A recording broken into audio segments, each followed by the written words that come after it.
Facebook on so I Sompa FM live, Sompa 93.1 live. Na fi wa join here wa honum ti ebia make upia fifie ontumi hwe TV no radio no so ontumi NTA join here wa Facebook Sompa 93.1 FM live. Na fi wo de wa dwen share e de afa ho ma me nsra wa de ba ko o join here Facebook do this for me chopa na media mouth like when sa left honum bottom honum like press we be say ya yensa say like e ho fama me we are no wa share on sa right honum so e de ama afoforo no motumi ahwe na we wie ni nyina nso amfimfiri ho comment section e wo ho na odi wadwen kire de afa ho e de aba na fi so yakin kan magana for ni mpanyifo mutie ya no pa nyina hunu ye Ghana for adwen kire on the trending issues e koso do pa so join us this morning YouTube and so ya Sompa TV obetumi a join here wo honom nothing so ya didi nkomo wo eye kasa fidie ye eso wo honom mabenya weita na fe memra clock sack for ho and ra say we kopie mu wo parliament which Kwame wo be di ho nkomo kese pa wo honom Sunyani West member of parliament edi nkomo kakra esori ye na or ye ne submissions. But then anofom kakra ekoso ya ukofam Facebook ne Twitter trendy wo honoma amanfo de ye ensem wo ho na mikohu ye me ferry ye papa anya se me ferry se ye Sunyani West member of parliament mfom suo anya se me ferry ye se word na o use no nanofom ye enu ntina me ferry ye nemo me ferry ye se Ghana for kasa enye yendie na ye broni kasa ya meni umienu nyina yesua na obi afom na ye de twetwe no na me trase e reflect on enema ba ku mienu bi se obi ka ne krom kasa obi ka chi kasa obi ka Ghana kasa na no fom a we see it to be normal. You are born with your local dialect o kasa ye de awo se memeka dwan se bia o ka sante o ka dagati o ka frafra o ka mfante wo ye mfantini wo ye frafrani wo ye dagatini se wo ka wankasa wo kuro kasa ye de awo eno na wo maame no papa de atete wo e de atete wo frifie ansa na wunyia pia frifie se wo kasa na wa no fom a eno de enye wo fawie na enye serious se wo sere wo ho nemmom obi kasa wusua na enam se ya colonize ye ho amana buru sunti na asuatra ye denti obi kasa wo koka na wo fom a na ene Ghana fo ye de chichew. Like it seems that we find more comfort in using obi kasa si edidi nkomo. We find more peace and happiness in trying to use obi kasa si edidi nkomo.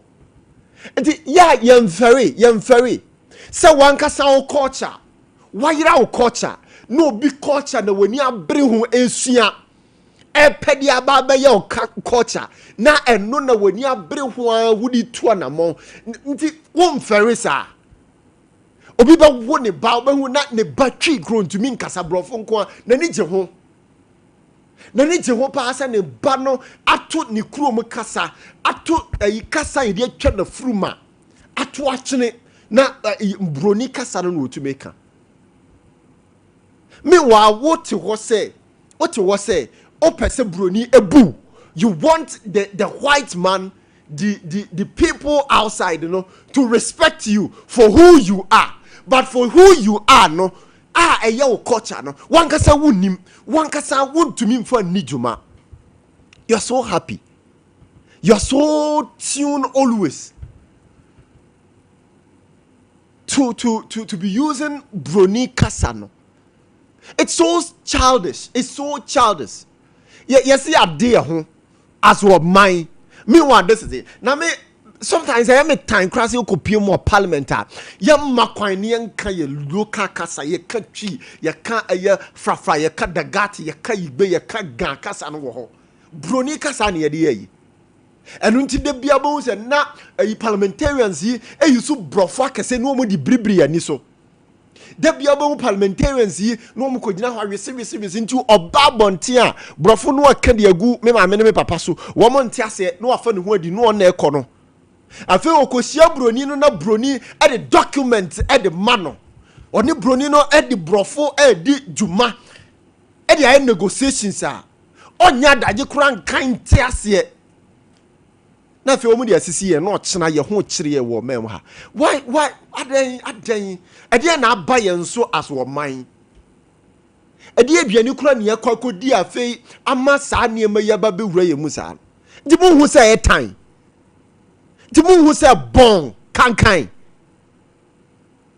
nanka wo ma wani kura nyi kura say emrofo kasa no like enye yen kasa nti ensua hey se mitie yewura otumfo say tutuna oka twi kasa sante kasa ya de bia na mani ate unhu se brofo ba kokura fam. It tells you say onim ne culture. We are not exhibiting same in Ghana's parliament. We are not exhibiting same outside. Sebe ya bema ye kasa na ya manfo akono. No mo ba bepe asua ye kasa no. Because when we bepe no musua ye kasa na, they would want to live with us always. And this our investors here ye pay oba no ni Ghana need to me related ka chi kasa ka dagate ka nkran kasa ka dwan kasa na ekoyia no 10 year masia or establishing a business I want fa because when him say so oba oh yes oh yeah what ase nti on no betumi relate well. Shame on all of us. Shame on mo nso a mo share video no. Shame on mo nso a mo bo amane trend. Shame on you all. Shame on you all. Ade Akye West Member of Parliament ye Miniaba Millicent ye bo amankwa ko kan brofo bi na no fom ye nti eye mode na mode politics akata ho na mode ne nan na mountain so saa on ferry nyame mfa ye boni nche yen nyame mfa ye boni nche ma me fancy wo na fe memra Kwame so Kwame a bit on that because me I'm a ferry crowd no pay. I'm a ferry no pay. I didn't say you know I can, but I don't pay mommy. Condolence message and coma. Yeah, Abusia. Papa, what did about 55 years? A friend, why you don't have friend, why you by Bianca Sadi. And I was unfortunate incident. It was very, very unfortunate incident.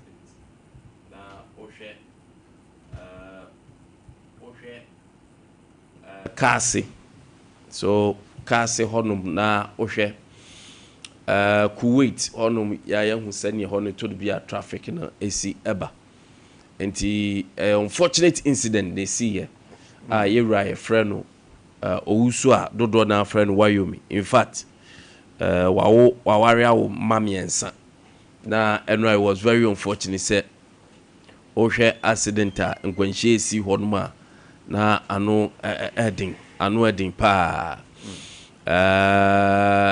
alen se tanka car bi ana efeli ni brakes na etwifa won so ekotwifa won so na cars be enuma na ewo nachi car ne yese tiaba na Mr. Wusumu de no ote car trotro bi front sa ana vet ba kudi omachi na vet no nurse ni bia otwi ni maame na me ya adom de omu afofi but Mr. Wusun di according to eyewitness report they say obiso si dwane into oyeso si dwane na he was trapped awo tanka nase ana ohwere ne nkwa awo hodum ti yabema abusuafo ni nyina yakọ oro osu Wayomi abusuafo ni nyina yakọ is very unfortunate say saade no esina mesre before say saka se ho no ya yenhwe woye and moreover ade ba konso a me kan say yegyina yenim say wa wo call driving entity bia ya catch say udika echi a you keep some level of distance enti car no in case bibia si a obetimi atene wonsa betimi atene steer no a obetimi move free ho ehesa ya ade a eha adwen pa ye enti yenhwe ne ye na there are areas bia ya na tete sa ya besere say yɛni bɛba hɔ na yɛahwehwɛ nnwuma yi. All right, Kwame ma me na ase na anɔpa yi I think sɛ ne kan no aka ne nyinaa no ɛyɛ very unfortunate sɛ bibini nya na adwene sɛ osua adeɛ no osua adeɛ yi.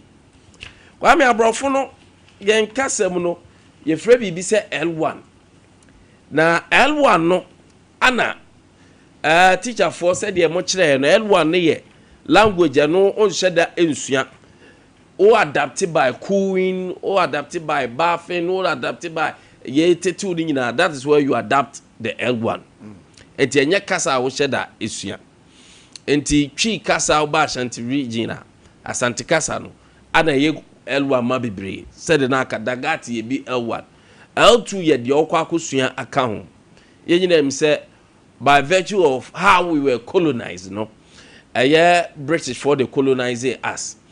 Enti, you can't brofo as our L2. Okay, in neighboring countries are almost all our neighbors, no, French because of the way they were colonized. And now, African part needs to be a bit Portuguese for the colonizing. So you see the language over there. Kwame. Millicent Amankwaya, may I judge a person by the mandate? Yes. She is not above criticism, but the criticism should be constructive one. Right? She's not the first person. I have series of Nipa Bibra, Omakwa Parliamenta, Omo Enya Slip of Tanga, Omo constituents never tap that video and Oma they tell themselves they say anything. Why me so what? Obi akan for can bereaved. No I can believed. No I correcting ho. Nyansa sabi o ye wo video nim nyina yan capture. I might have my disagreement with her, but it should be on her performance. But this is a young woman. She's an inspiration to young ladies in her constituency. Absolutely. In the region and Ghana. Absolutely. Kwame, a young lady in 2025. One of the festivals in their constituency on one personal money at the tally setting road say baya or whoever access to the place a bit more trouble. Yes, this is the young lady that we are talking about. A young lady Ocean Puntujuma, that's the road down the regional minister, the affable Akwabua and Namso. Kwame, some I may not buy the performance enya myself and people like Remus will criticize her. But it is not about her performance. The young lady is performing so well. But say wakwa kakasa na wa slip of tongue. One more mu chro ni na Kwame oko bebre starter and oko mu profile e baby o ma church go Facebook na. Bebre na cry mistakes or write ups in him. You see? I be adeti omu die. You see? It tells you that we are not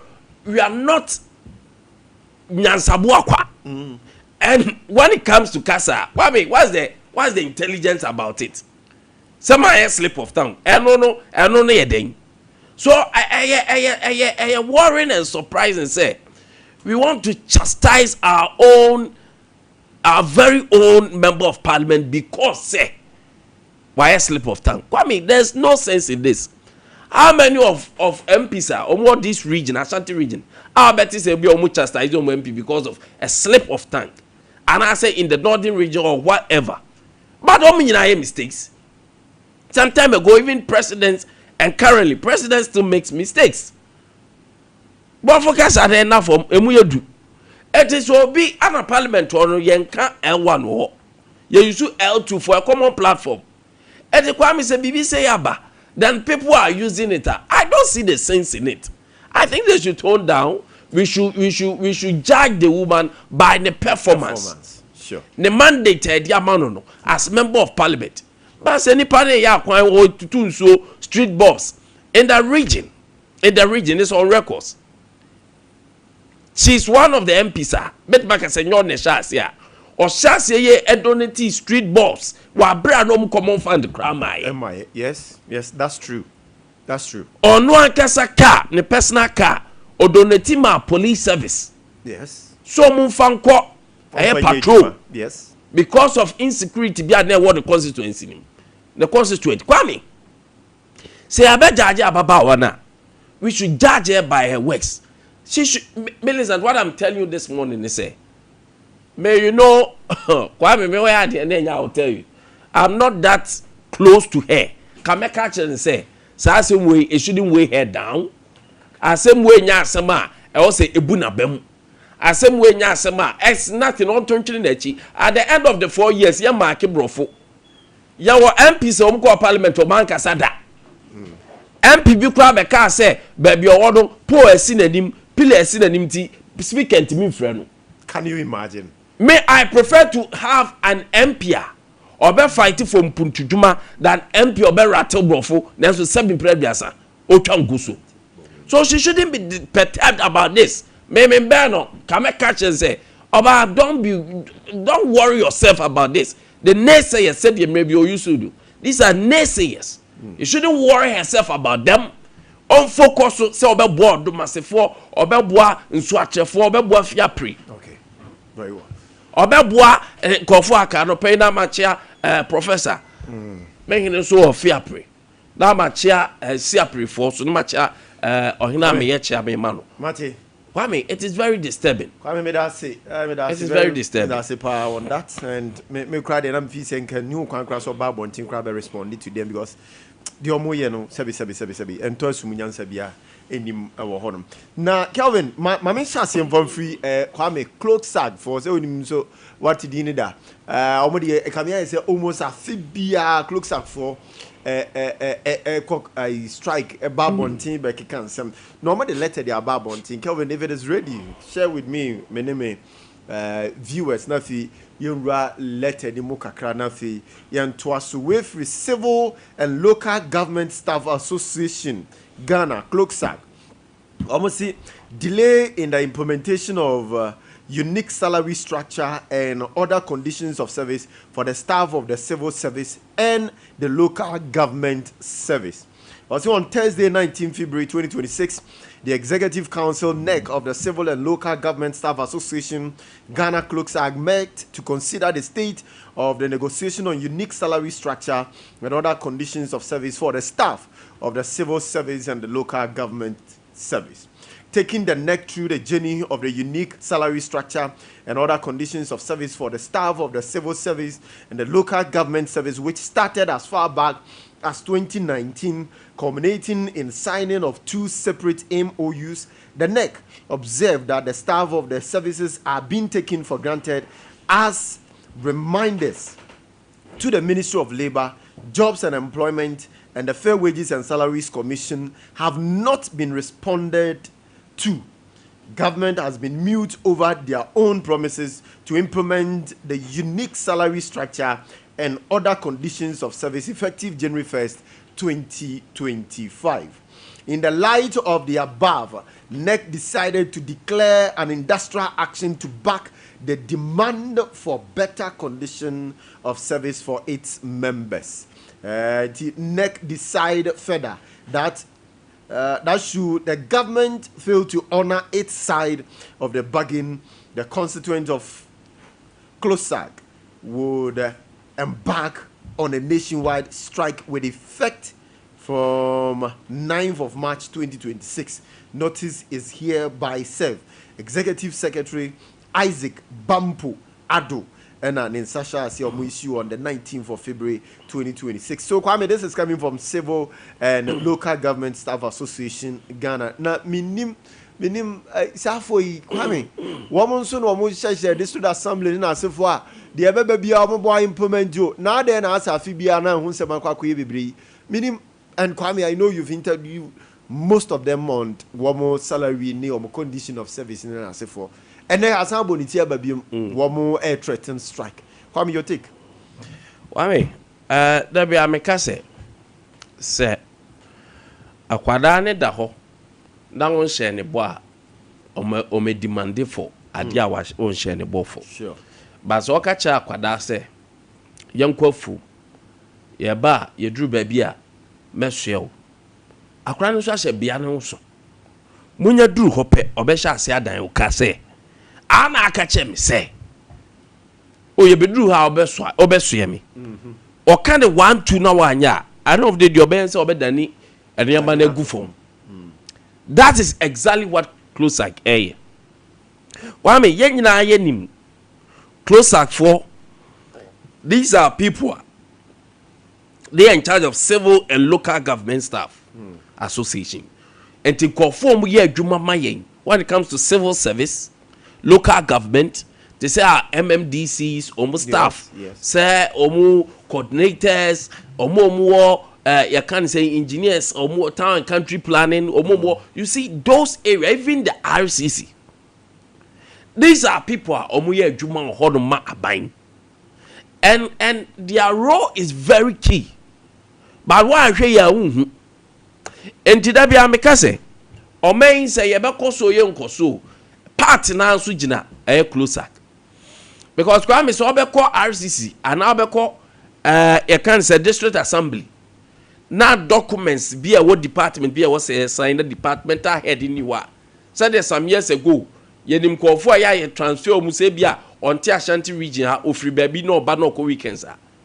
Kwame efiada ya wada adwuma no ahya ase etodwo maguo. Efiada no poko adwuma by now wahya ase prepare to pick up na go fie. Most of them bebre transfer mu ko different place enye ho no mu te omne family te a. Yenya the total and the fullness of their work. Because bebre na adwane before time. But Closac for the be ye adwuma pa ye. There are people who come officer kwakotomu. Though you miscreant you go for munya adwuma, but we have others. They are doing what they are mandated to do by law. Kwame, what about catch you say? Mo show mubo. There are terms and conditions that there be a civil and local government staff association a Chomutiaka a Closac. There be omu catch you say. Salary structure. Acquire a first Chomuka.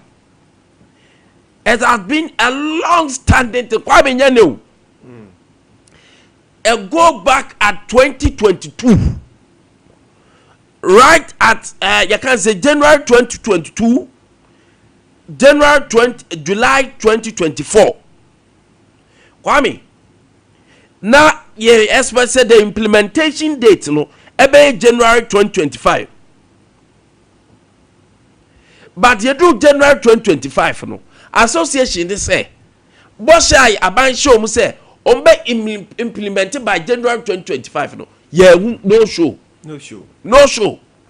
a long standing agreement I was implemented somewhere in 2022 and moved to 2024 then it has moved to 2025 aban biaba no yo musa Kwame even yera early 2026 they were looking at it so year 25 ne they na buy na fe no abafofro until na see it yenyan no na on gather ne arsenals na ontimi implement a agreement no Kwame yawo February mu in 2026 ade no so you implementing the beginning of the year which is January. And they expectedly implementing somewhere in January 2026. January 2026, February 2026, because you track every January de Kawi. And Kwame, Omo catch a bang say February I was in Shishia no to Tuni. I yes, sir, by March, dear Quasian, we are 7 previous in Tiasum Pleno. Ombeko strike. This is idea is due them where they are not asking for anything different. Ade Akye Association no a demand they say the political contest. Kwame association say omu facing a very rigorous pressure power when it comes to ASR na. Now, Abaya try to catch him say, oh yeah, civil servant, local government worker, oh yeah, staffer. Kwame, amanjo sem de woni wo kwan kra so we debi you be there to caveat yes to baby yes because monday mo ye technocrat enti se wo kra wo intention bi kra se okwa akopri bi kra wo de wo ni ntai no kra even adwuma mo kra ni se wo bo ndc mpp so ya wode ma bi o mo ka about political contest o mo hwe se ye besesa no Kwame, they are not asking for enough many almost say they are contested appointment ebra almost chance here can say February 2026 omo protesting against one sokaya Samuel Adumboche Samuel Adumboche our death and birth registry honum sokaya almost say sa position na ye dia makrache no yewra boche no or you politically appointed or a politician politically exposed but they believe say sa position should be given to a civil servant omo ade ba ko omo ni aban kudu hu no say sa position ni ade ma death and birth no eduru ba be kra so okra civil servant for no ka so mu nko adwuma because of sa appointment of yewra botwe all right and these are things they are demanded at Kwame. It is not that many. And you say, and you appropriate. And this me why I have problem kakra with them though. Death and birth because there were so many positions is relatively to say that of the birth and birth. It has been a political person who is occupying those space. But almost to say you can't approbate and reprobate. Sure. Ultimate can't say. My affair home for Amanyosemu. Never by appointment, I be civil servant. Work of a politician. I know be politically exposed about it now. I see. I know dear at the bracket they would not agree to that. Mate Kwame. Ma Yemko Ra and run so the president of the republic has signed the 24-hour bill. Just say was sent in a signature to the 24-hour economy authority bill. So join the album who say krata no ekuta no ewo hodom na owie no or the December community be edit to which I would want to read to your hearing who would see me on a no who there or the to I say cabinet colleagues I just appended my signature to give assent to the 24-hour authority bill. This bill which Ghanaians have been waiting for was one of our flagship strategies for economic transformation. Now we must move from strategy to implementation. The business sector is waiting. Ghanaian investors are waiting. Foreign investors are waiting. They want to see the package of incentives that we can afford so that they can invest more and expand productivity and also create more employment for our younger people. And so it's my pleasure to assent to this bill today. And Enra President assente ne signature to the 24-hour economy bill na ene eba be ejuma. Now my question na Enra after say or they sa enema ibe tu jana or then its signature they to ho na pictures and videos of what he did yesterday fly na and social media handles ahodo no the simple question about me tiri say 24-hour economy there. Kwame, it means the demand for one water ebe kosro because the factories ahodo be di juma industries ahodo nso be sha say edi juma one more mu ye juma ahodo nso to one time mu aye no overnight. It means the demand for nsuo be kosro, the demand for electricity be kosro, the demand for security say you be boss afo yin so ehun ban no so e be kosro. Now my question is the system, these things are my boss, is it ready to accept and accommodate this 24-hour economy? And I'm call ahomaso na mene yura Enoch Okona or a chartered economist. Our Homano so nafi mene no enkonkodi nkomo na yenyi nchemu emfa ma okasa video so Mr. Enoch se utiemi Sompa TV Sompa FM yene yatifo yere wasemo ache ene obra wanya ene ebedi nkomo. First of all, what a 24-hour economy from NDC Tamano Moye campaign. Sa kopim se omuba bemuna enra president assente to the bill, no? Your reaction to it, no, design. Many that's my main question since when you were here for you now. So 24-hour economy. I think say is the objective of every economy to be around 24 hours. Sebe ya obi abetmenya aduma aye. So the objective of every economy is to run 24 hours. And it's a goal that the person develop your mind now. Yent me running away from it. Say your mind be on the park of money repair your aduma. Now the whole night in the other. So, I'm not saying that you must night, not the whole thing, and yet in the number. As I said, day and night, meaning the productive sectors of the economy to be running. And for me, any attempt to stimulate the economy to run 24 hours is welcoming. And many of the say, and yet deliberate about it, say, you better must stimulate the economy. Through other incentives, other economic policies, I bet me move the economy now. I'm running 24 hours. And for me, I say it's a welcoming news.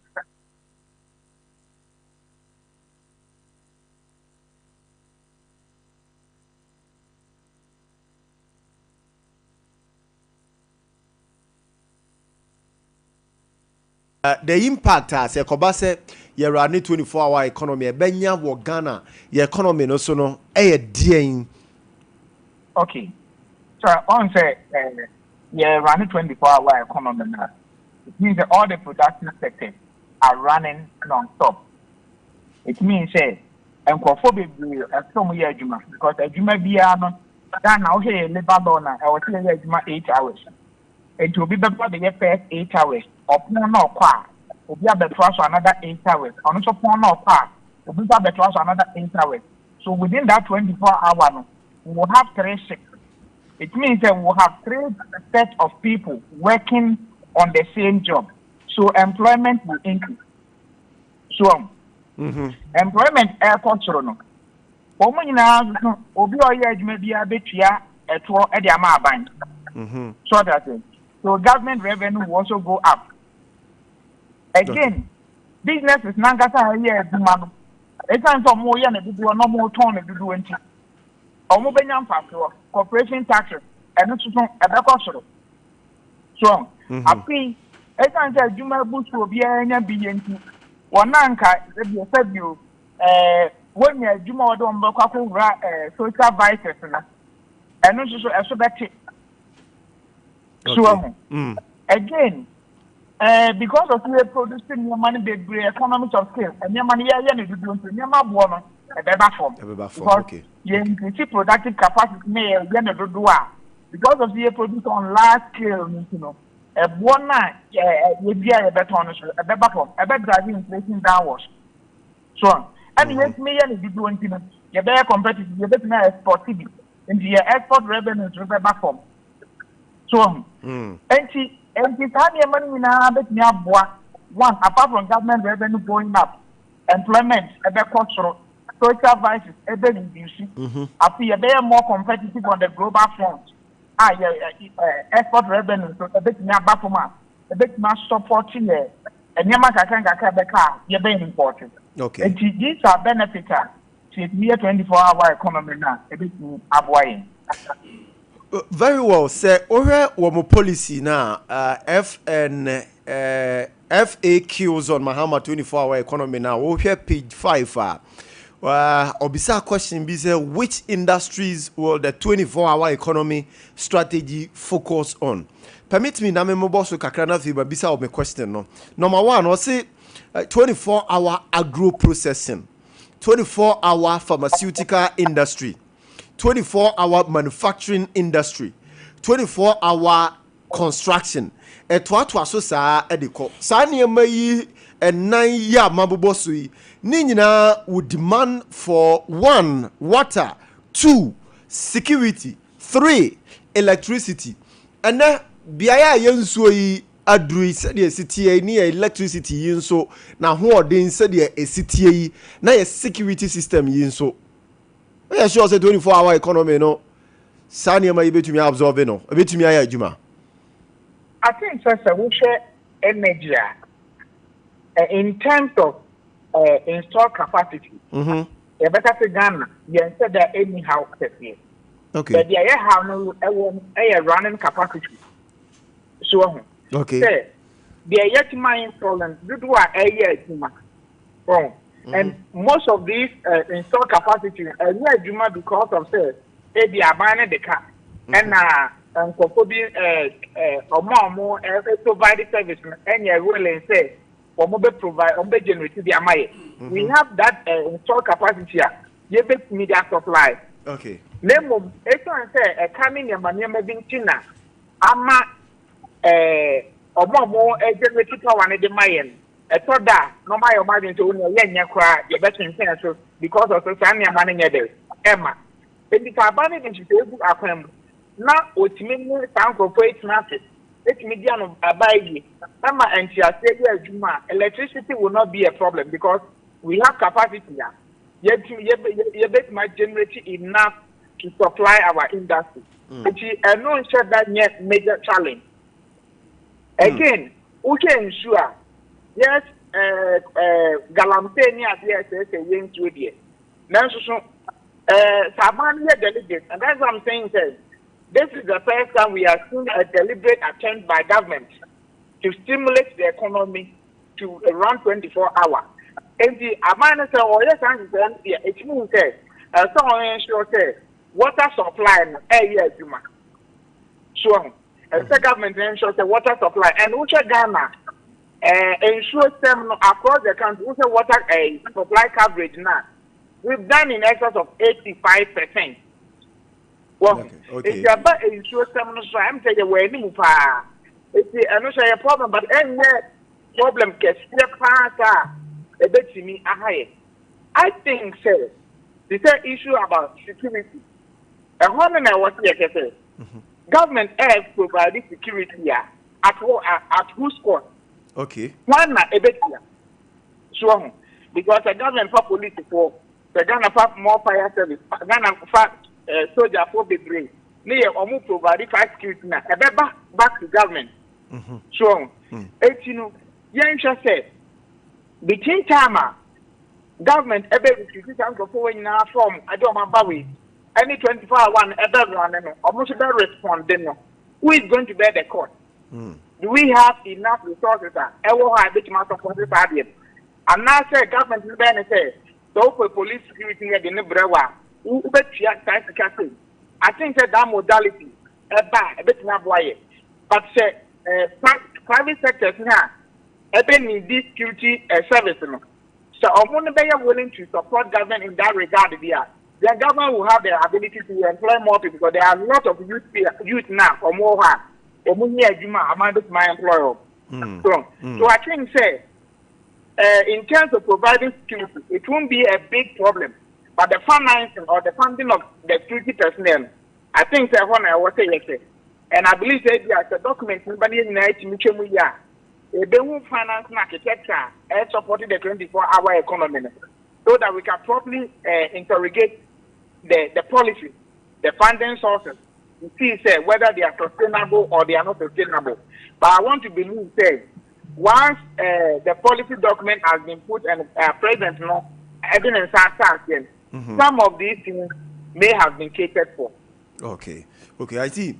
Mami Misa we pay the explanation now the Mayano. Oh yeah, to say your quarterly adjustment of water and electricity.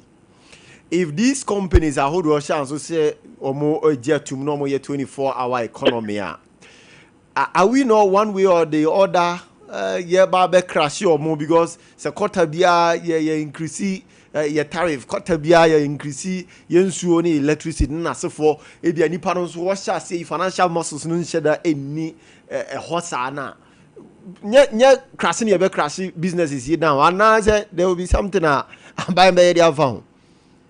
Yes, I want to say the government will also stimulate the economy now. Selected to say agro, to say construction, to say sanko koya, or more agro processing. I want to believe that there should be a package like a subsidy for or more be signing on to the 24-hour economy. And you say, we'll be signing on. Our government can say, oh, because of say we're signing on to the 24-hour economy, electricity cost will be about 70%. Government is subsidizing by 30%. So we pay 70% of the cost. ABR, water, where's man we in here for the grass. Well, because of so what subscribing to the 24-hour economy, government can subsidize water for you, maybe at 70%. Strong. And I believe say these incentives will be there. Okay. For people are signing on to the 24-hour economy. They could also have tax holidays because I think I will see as here. Government will give you maybe 2 years, 3 years, or 5 years tax holidays to build your capacity before they say taxes. That incentives when I want to believe there a better hammer or more of them who build 24-hour economy. I see. At whose expense? Because when you say all subsidized, the economy, so you're dying IMF to be able to do some things. At whose expense? And so at whose expense? Maybe a subsidy, cushioning, Okay. Ade Akye said that every economic policy be accounts with a cost. And somewhere, somehow, someone has to bear it through other intervention. So what I say. Actually, the most important thing is the net effect of the policy. Whether as a net effect is a positive and not a negative.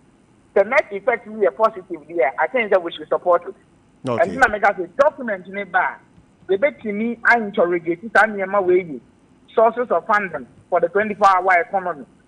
Say a subsidy, how is government going to break the gap? And say you won't sign your money in a so. But I want to believe that sign your money in a course one. The most important thing is the net effect. The ABR 24-hour economy in the buy now. It's not francophobic or more year Juma. Look at the amount of coastal vices a big reduction. The income, direct income tax, the amount for better. When you put all of that together, now the at the full ABR subsidy now buying their money, what will be the effect? Okay. Sure. Okay. And I think that these are things that we want to see in the document. But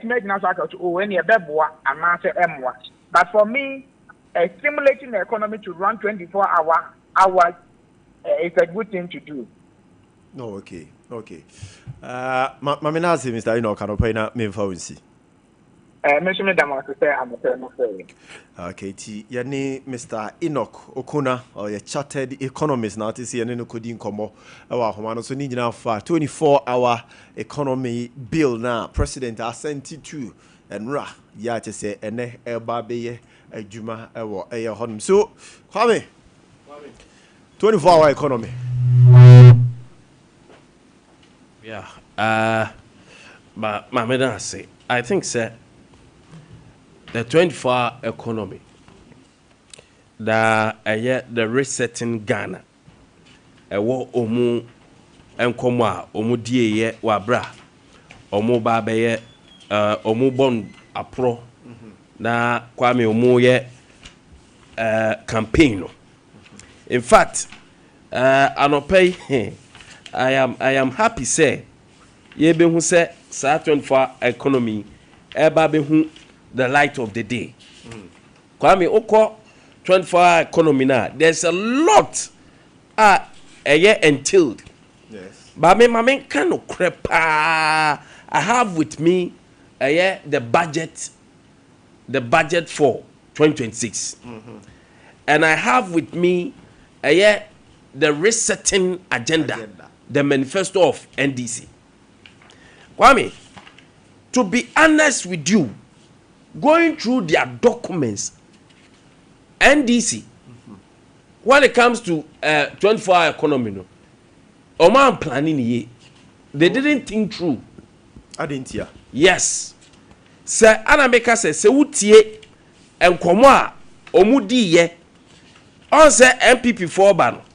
Now omu obibia eno your flagship program. And the talk Ghana for trim, which is free senior high school. And the NDC was challenged. So omu pepe bibia eno no beye adia omu so betimi edi aba beton ama Ghana for. Now what to turn your ma bebre na yento. And then start from 24 economy.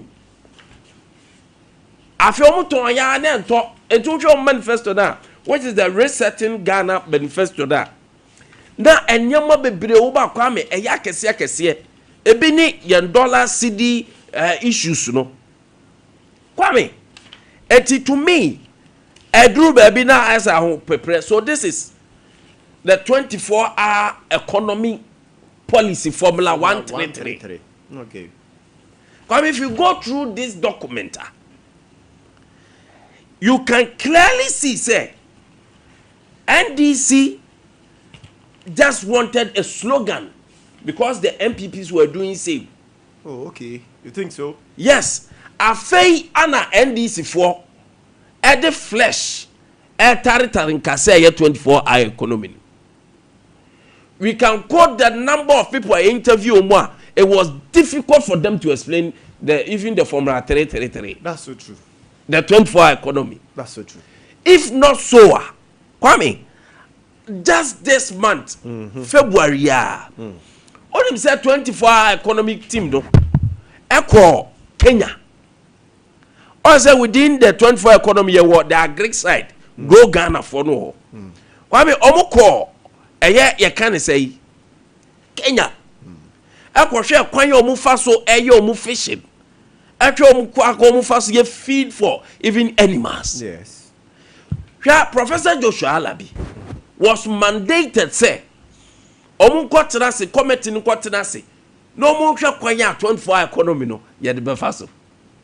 What it tells you say in their manifesto nyoma no mu church no bebre that they don't have a clear cut policy, they don't have a clear cut knowledge on what they wanted to do in 24-hour economy. Just like some years ago MPP shall say free senior high school do baby na yebuso mu funding. Now very difficult for them to say the exact place where mu funding free. But later they went to the drawing board and omu text. Then they decided say these are areas they want be funded free senior high school. Because I'm saying this on authority.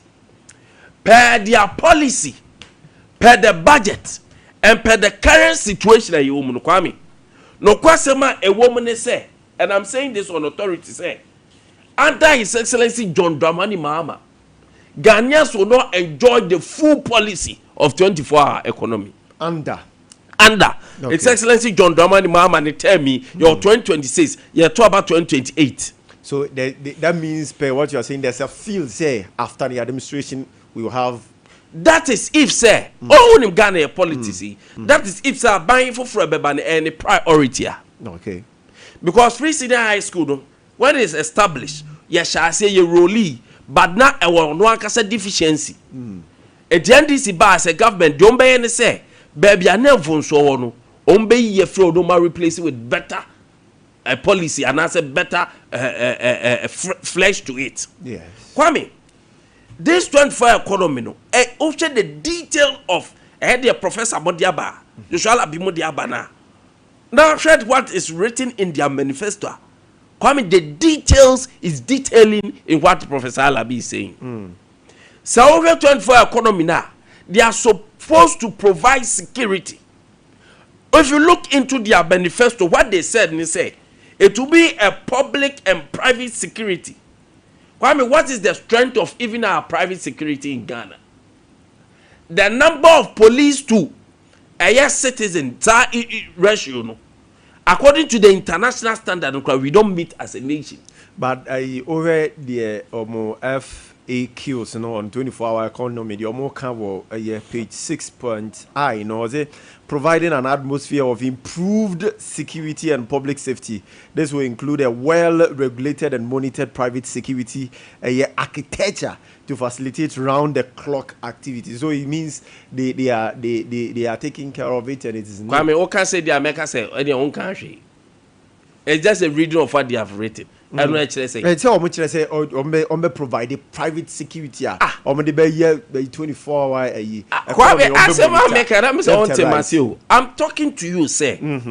Obviously, provide private security. The private security does not lie in the mouth of the president or the government. And you're private.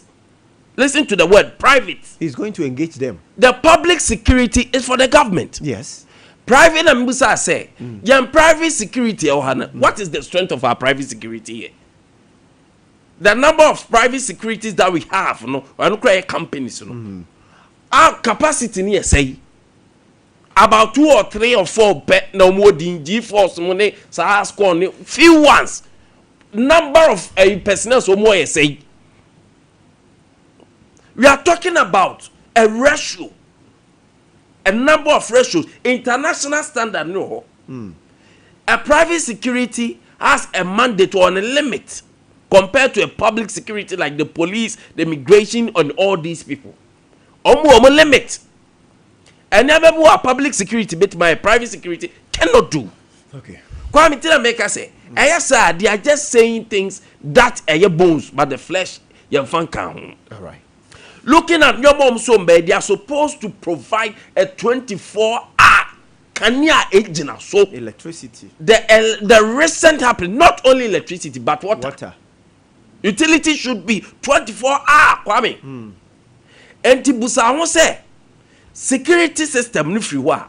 Even tariffs, electricity one wording to say. Omakache say, and you ran there, Ubio company. Yabema o tariff no o bills in beba form.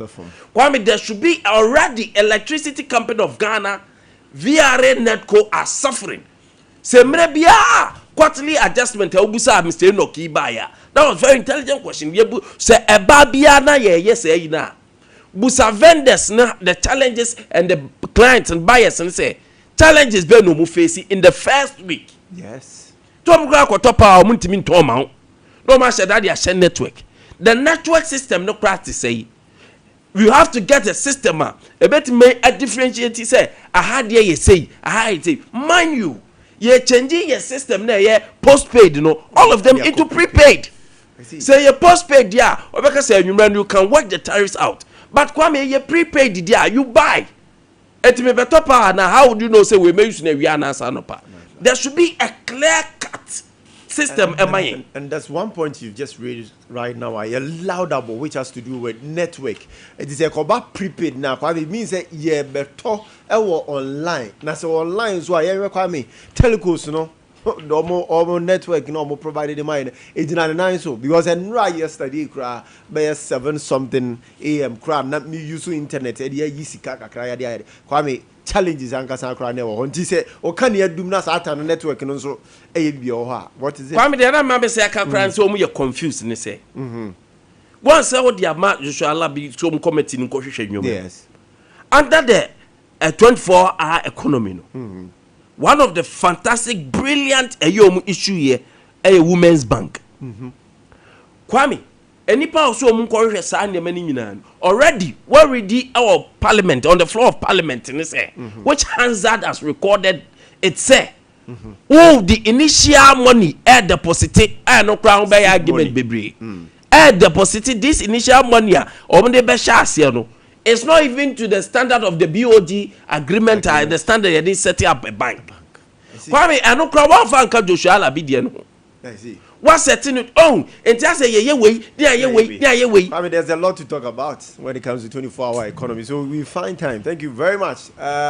Nana Kwame Ogusun Kontabisa na wote nenka so ewo honum on the 24-hour economy and chabi your phones baby dia transie and we will find a day na fi red ni nyina mu na fi yedididi enkomo na ye the analysis ahodo nso e the amount questions ahodo was here beside for ho nyina nso ye the nyina e the bebro wo kasa video so me din de Kwame Agyarko my enkopie mo Kingdom Herbal Center one more aso ye wo de Kingdom garlic capsules ne bitters e the aba be boostu a immune system eba be release stress ahodo a ewe so anxiety, arthritis, numbness, hypertension, stroke, heart disease ne cholesterol ahodo so a wo me no so no eba be yi ni nyina idea fi wona channel so say Kingdom Herbal the first to introduce garlic bitters and garlic capsules in the country for over 15 good years now.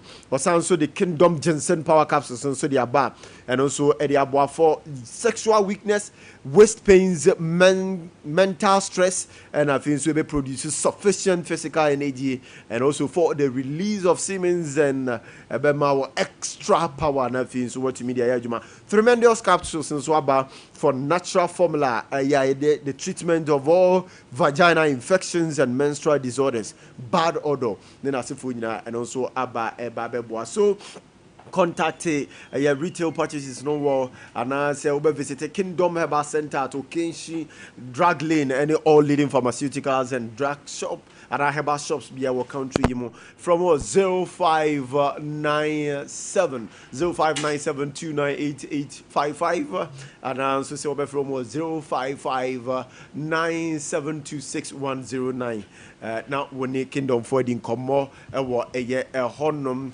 Tagore Herbal mixture and capsules for Afro or Sibra or Namin Control say or a rectal misfunctioning or Honoma me Pachobra Nabra Beji or Madru Broma so no Muntu Yadena Simfamao low libido or a money memorable infections so all kinds and so they are Tagore Herbal mixture make capsules na make am for their mouth and no pay. Man into ya there na say ube bi no ube man enyina yi oba nso wasen so enye hwamanya kono be ma watenka oba watenka nso enkosro anti drug store pharmacies ahodo bia e wo yememo ha won sabeka bi wo from 0243 228 296 0243 228 296 obeso usia de wa manani oye juma wa manani nso a make am for express group area amount Express Group na make am for their mom and pay me ba cho asafo labor runabout kumase hanum omubutu hot makra kaneshi first light tema community 18 la shibi go filling station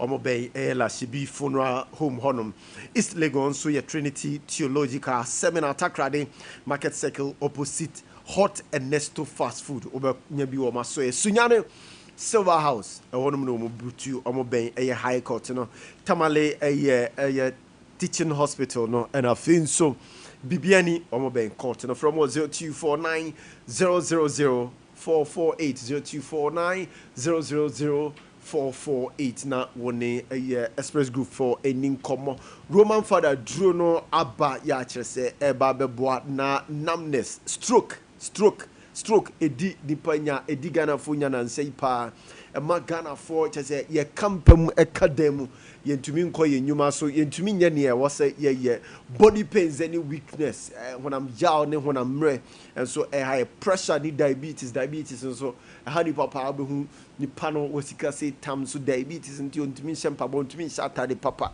ha the pacho kope Roman father drew ni bi na bobo bi nombi chronic disease bia ebebo na fin so atu ase e de ama from 0247919122 ewo honum na oni omuni nkomo me pacho polytank sumo super tank me bisa say wanya wo de on sa ka polytank enya polytank bia ne polytank ni bi o isi wona wia boso a etumi yi nkama nsuo no kra obebu no obehu se na emubon polytank bi so wo ho so a enye den baako sei bibi ketua bi bo na obehu se na apai na nsuo ni nyina ehwie ago polytank ni bi nso wo ho bra sesia wia nya bo no kakra obehu se ni mu ayefi nti na akoye se de bia mu yefi just waboka akɔfa nipa foforɔ ba polytank ɛyɛ papa na ɛdene na gyina ne nan so pa deɛ polytank sumo super tank na mekamfo ɛde ama wɔ ɛwɔ ɛyɛ hɔnom. This is your month already 10% discount of the premium multiple layer sumo tank ɛde aba from now till the end of Ghana month nationwide. Enti kopim se match be kwa wie no bra na be jo polytank na yen celebrate your heritage together, built with advanced multi-layer technology and reinforced for superior durability. And no, and a sumo super polytank, at the mouth. So don't miss this limited time off. Visit any polytank outlet today. Nabisa sumo super. Now save 1,000 Ghana cedis from the original price of the tank. The original, always the best. Sumo. Super polytank and I may come for a amount. Beware and so fraudsters. Polytank does not request for Momo online. But your woman di Momo online. Tikope epi na fe di juma. And opa I say when him say see a cat sciatica. The oye expert. Now we are seeing also no say or not dear. Sciatica do boy to us here. Or to us who na etwetwe wa wontumi nante. What do you tell us? No, being your sciatica, or twice a day, no, and ye, Obeka them. And what would me cry? Wouldn't him say sciatica, no, say, 21st and Kauka them. Wouldn't him say sciatica, a do ya. A ma won't until wouldn't to mean Ruby be able to say, now Kotokoto, now Pebe Biatna. And how a title, a ma won't to mean new Juma ye.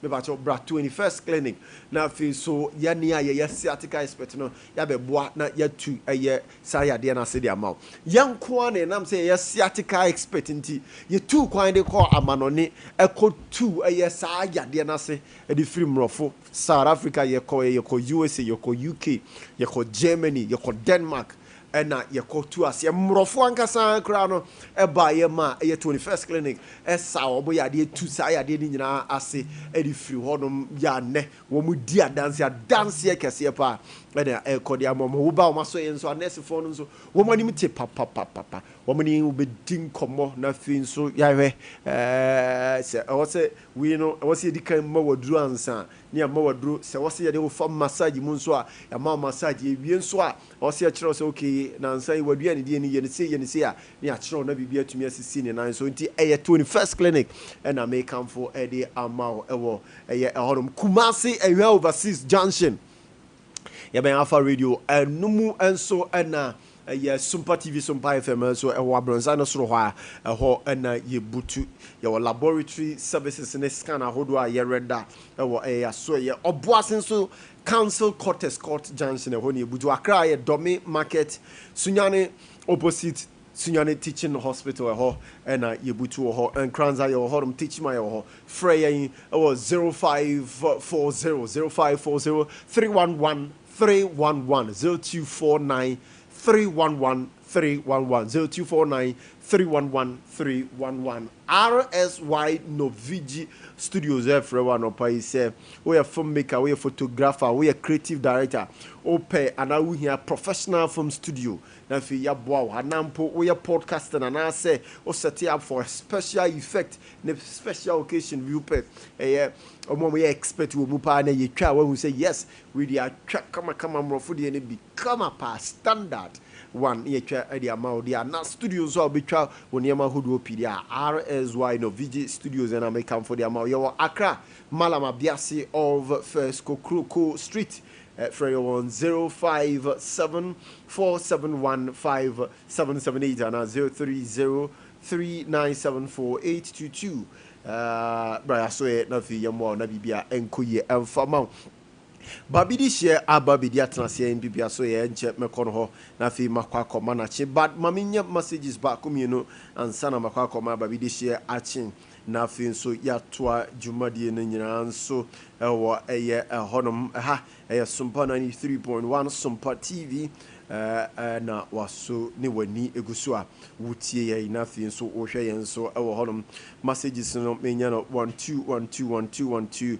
emfa emma na yenkoyanim teacher constitution wiamoase oze JDM's NDC is failing Ghana, but they will be gone in 2028.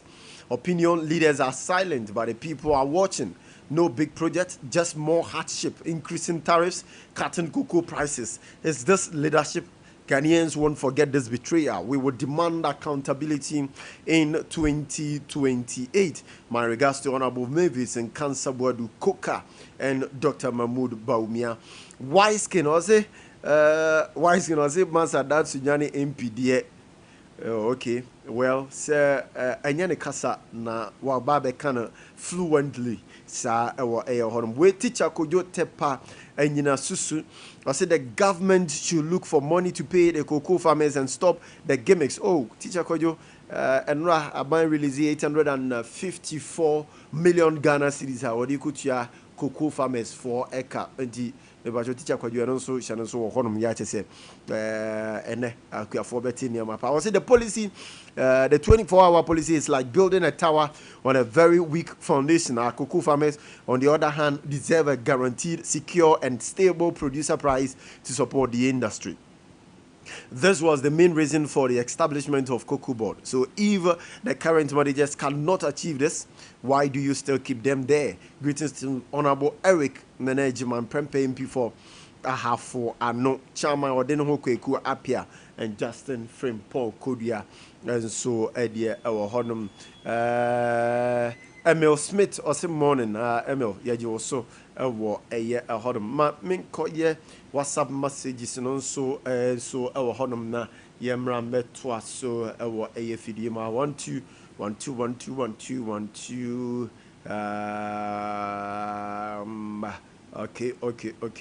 okay my remo our WhatsApp messages. So I say from Golden Boy Anas Mampontin. Golden Boy Anas Mampontin. I say good morning.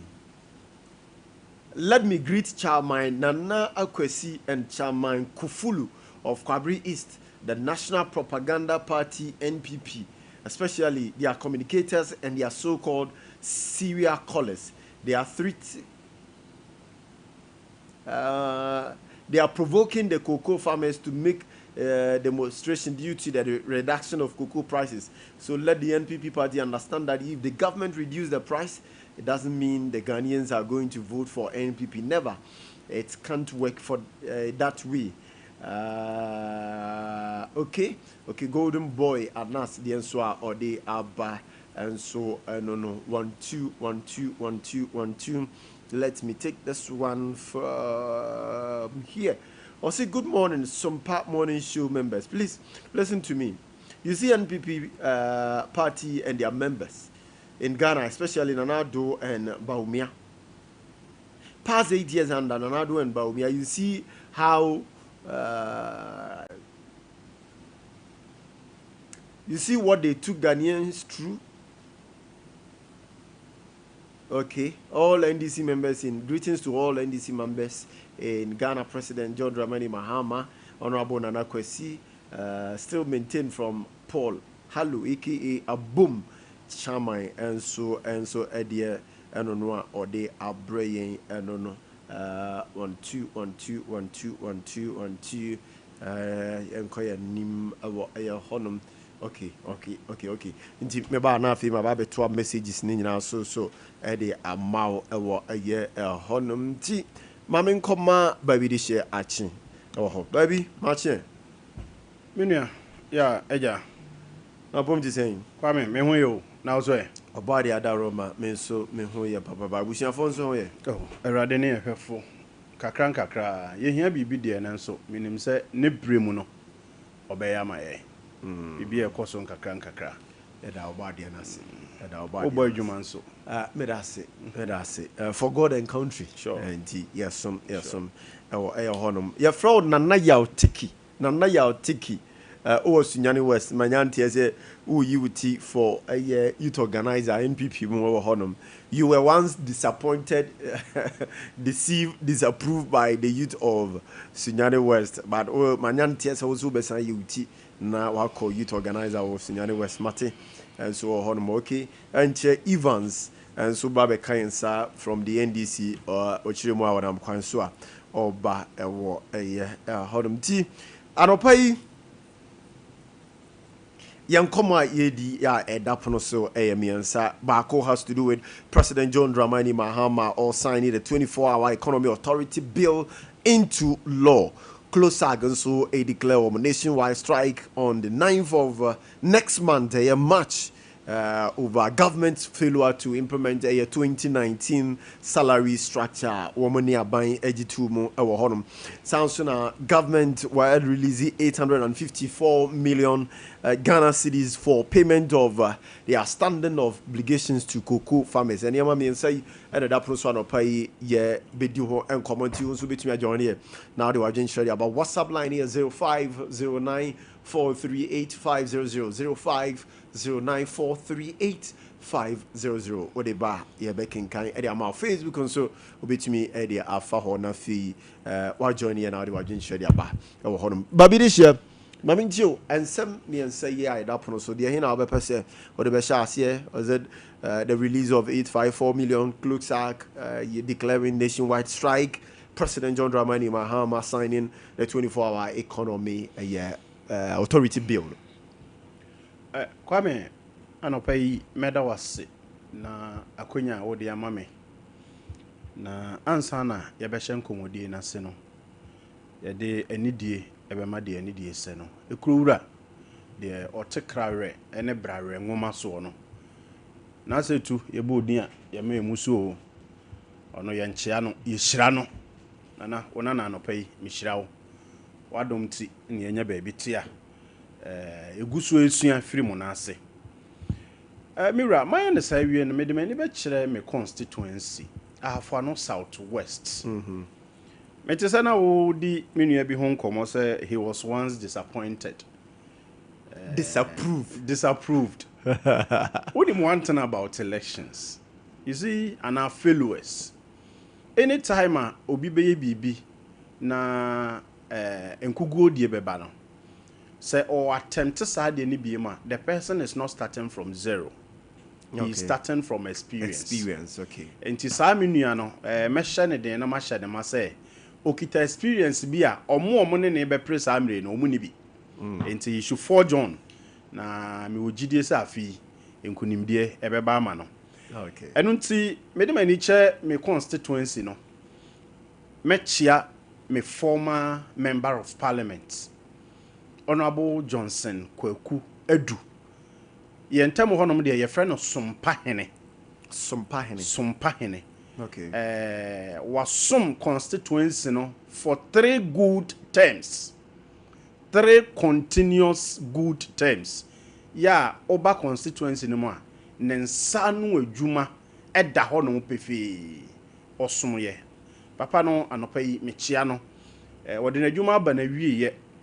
Ya why grandfather edi amaye yi enti yemu bi ensam no kire yeso a yekopenya nsan suafiri no ho mawie ne saa no na me de mani the current member of parliament mia menua honorable Elvis Osei Mensa dodo bribie da pa akwada nyansani mechia no obo adwuma wadre constituency honom no me se yenya adie bi osi ye bo ho ban pa eye yewrada pa fi se nadwuma ye ni nsi ye odi bibi se ni so wo ye a wo ye anopa me chia no wo ye nadwuma o parliament meaning se fi se ye soma na se wo nko no he is discharging his duties very very well and we love him for that. We commend him too.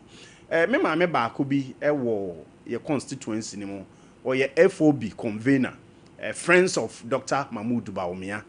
Me maame edutumwa me chia no anopai na me wi a the entire constituency me chia wo mo so unim se afi abato no me so me ko bi de okay ai medican edemani so ade hunu ama constituency no se nyame ya adom a ya ma ho kwan yi communications officer men so mekwa akogina mu bi na constituency ne de sa hoden na mamia magina so e de asom very fortunately for me menya akwanya wura the Ashanti regional communication team ne mu no yenya suahunu bebrebe yenya nimdie bebrebe I think say ye de tumi na ehya me nsa say constituency communication officer me de be wura me constituency na empeja me hu bi wo region other regions ni other constituencies no de ye nuanom mo ho sesi aye the executives o ma ye atwam na ye nso yetimi aba betoa so apeja edrum pempen so a ede constituency ni din ebeduru akiri eno nti the entire constituency executives, the former constituency executives, council of elders, patrons, electoral area coordinators, and polling station officers mechia wo mu nyina mankranso empotemo mechia wo bia Kwame anopayi won sama wo dia tudwa se yenni ho nkomo no ebi esre o ebi emobo ebi eya wo to aso no na ya tiki se min gran show so that say was it this time round ebe koyi mate unim 24-hour economy Yewura John Dramani Mahama was signed bill no into law. Yes. You see, say, o promise o mindful. Na promise no, you didn't sat down to look through it. And pay unia na oni ye adwuma na metie no. Say it was just a campaign sloganism bi and no person the babonten keke because they realize say MPP ye gina free SHS so e kan ho asem Ghana fo anto but the mera o de man ye no within 9 months we delivered na eto Ghana fo tirimu ye e ma Ghana fo e bedi ye kire enti NDC enso mpe kwan bi na yenka bibi nto Ghana fo tirim yenka bibi ento mframam na Ghana nyina mo emedi akire na yese 24-hour economy in any case yese worldwide there is no single economy was the entire fashion of the economy run 24 hours ebi ni ho the entire fashion of the economy run 24 hours but see etiminya some percentage it is well recommended. You see, on no 24-hour economy o kan say or the beba emu nchiremu ahodo a eba ye wono ma no mo kase ye kofa sebo ene ejata afiri budon se wo kai Kwame e di o ma bagana ha aba ba yen wo mo ebi nso se akuafo bekwa afuom anopa ye betwen kane ade akoma wo mo na o matimi ado ma ade achi sebe abaifo mpo Kwame yi omutu a omomeda abaifo omutu a omomafie meda yes omoba beda enti wo ka kire kuani se wo de wo bre ne kane a wo nwuram okwafuom anopa mo mafie wonno ama ade nche yani a yetete fie mpo kane a yenya bi mu nna NDC ba ye Kwame kanokre minim wo area de kane a no nya 24 hours yen kane a yedam yani a yetifie yenya 24 hours ana just to come and think of it say oh promise Ghana for say wo de wo ba wo betwetwe nkane that is one of the explanations of the Ghanaians enti yebetime agina so e de aka say because omo ankasa no ebese ne omuntime nyanya clear cut policy direction about the 24-hour economy no ti the omo communicators ne tra bonten se kekan kan no a ene omo mpanimfo ni bi and we are holding them to it. You see, say Yewura John Dramani Mahama say or be enforce 24-hour economy me ti hey meka say metai na chi onyere ne honye if you say wonu amu wo ba ye ne yen kane a yedam e wo Ghana ha ye nya na 24 hours okay yen kane a ya yedam Ghana ha anopai mi firi fie no nsia pepepe fun ode kwada so na mete kane na dum Enura, I think 3 days ago, edum around 7. You saw ye na 12. How many hours? Enti kania ye dem wo Ghana ha no no. Ono ne ba na pay to 24 hours. Yenya. Yensu a ye nom e mobo se ensuo. You say 2/3 of one body weight is made up of water. Enipa ye nipadua ye gina hoi. 2/3 of it is made up of water. Na wote o man mu na wonsu a ɛyɛ nkwa de ma wo etimi twa ye bie ne memenda anopa we bie lines ne tum na Ghana fo ne mfrɛ eni adanse areas amanfote especially Bantama Swame Kwada so odane ho those environs mo mfrɛfrɛ ni entie ensuo ye so ne memene da anopa no so ebeso no da suo mo 12 ye bua 4 o'clock etwa ubenya bie mu agise wukuada na wukuada no yasa so na najo 12 di amount ebua no pa be 4 ni atum gise memene da o man be na yetimi yensu aya no mumpo under John Dramani Mahama ye nya no 24 hours. It is was say what the 24-hour economy be ba na o pass that bill into law me tai na chi na mo make sure say the obeto ye no mo nya na jeje mu oba na Ghana nsuo ebu tatatatata oba ne yenka ne ne edam na ye num no until his arrival and obedru ye no mismanagement and the proper mishandling of aban sika ye de amount or minor japade ye de ahye wonsa wontimi nhwa so ye nti are you saying say mu fra ba mu na nka ne gina na so enye Ghana ne ye we yente Ghana ene ye be gi aban ana Ghana efiri aban bi nsam a na ode ati sum sa for over 4 years but yet your hands now wow flag bearer then vice president so concede yes say NDC are solve dum so any news because omo an create here so it's an admission say omo ba take over na dum so ni NDC never solved dum so. But this was what your flag bearer then NDC never solved. No. Vice President. Now omo ranting make ye dede. Omo ya hu dede so omo solve dum so ansa na omo ko. And we were speaking to fact. Say what solve dum so ansa na wo ko. You created it. And to say if you assume say we solve ya and kenye ade bi o say ebo waba so wo ho. I see. Meanwhile it wasn't like that. And to say me nua me wakọ aba.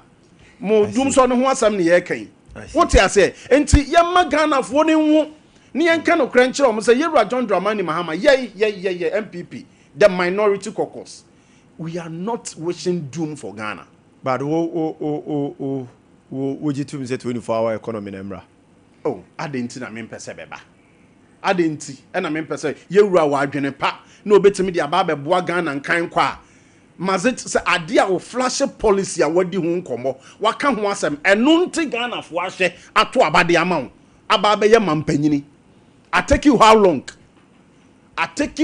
long ye wo president wo krom ha ye wo nsana ho e wo krom ha e wo Yewura Akufo mbreso na nado danko Akufo ado ne pen so ehye Ghana fo bo ka chense de kwan ma no se o meye mampanyini a o de free education be ma Ghana ma nyina ye nuano mo kan enye ye ontimi nye funding ni free he no so momfa ma me na mo de ma me a mo behu funding ni free he fa na nado assumed office in less than 9 months otimi ye wa ba be ye mampanyini ye wa John Dramani Mahama ababio enka wa ko first one akwa kosuya de I see. Yeah, what bay and Nyoma Bibia Kita your friend say better particulars. Bibia Kita wanka odeba.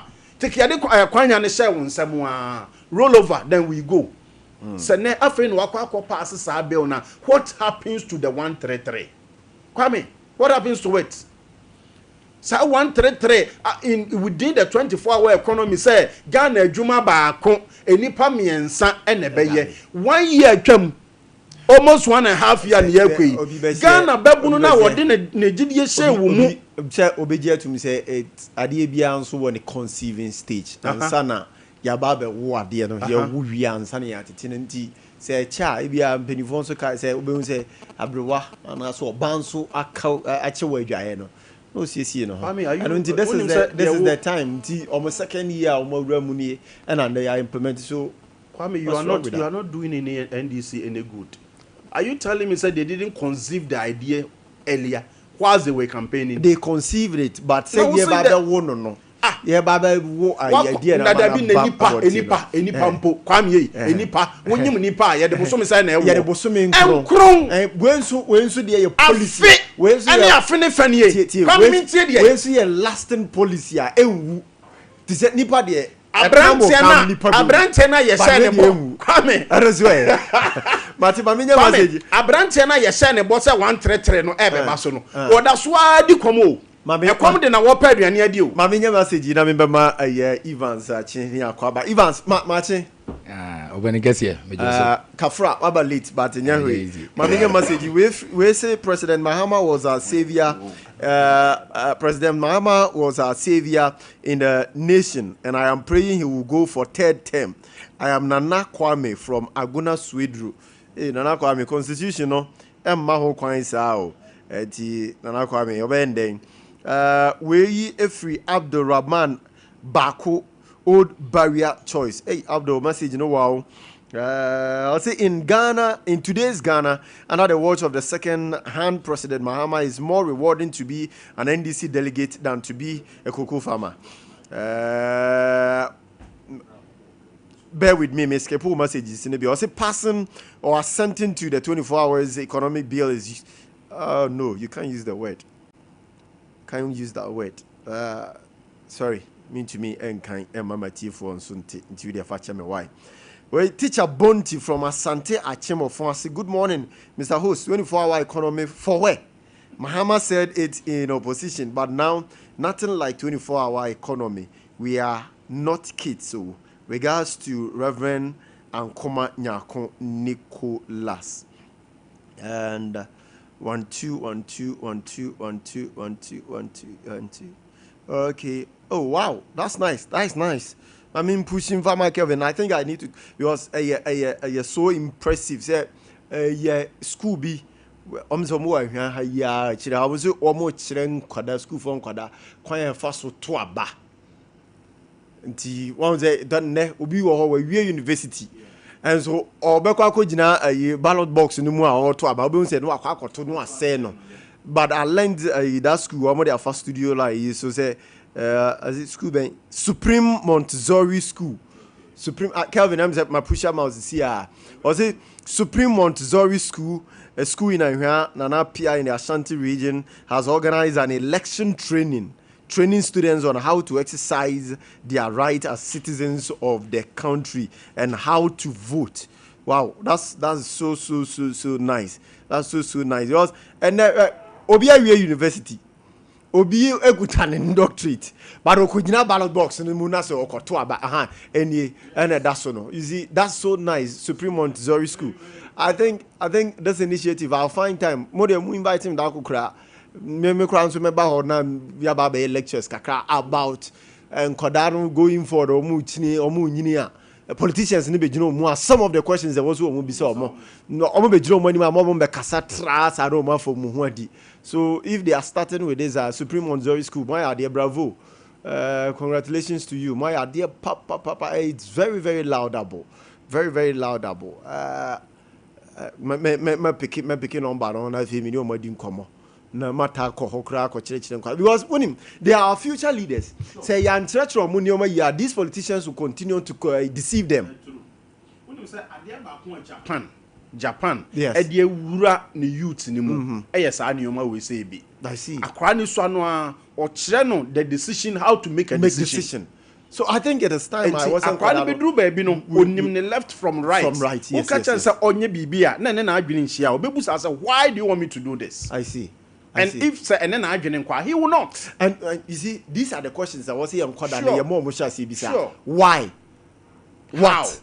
When? But payment be an ebabusa and sano. These 5 questions. I wasn't quite that chiro no pay bisa.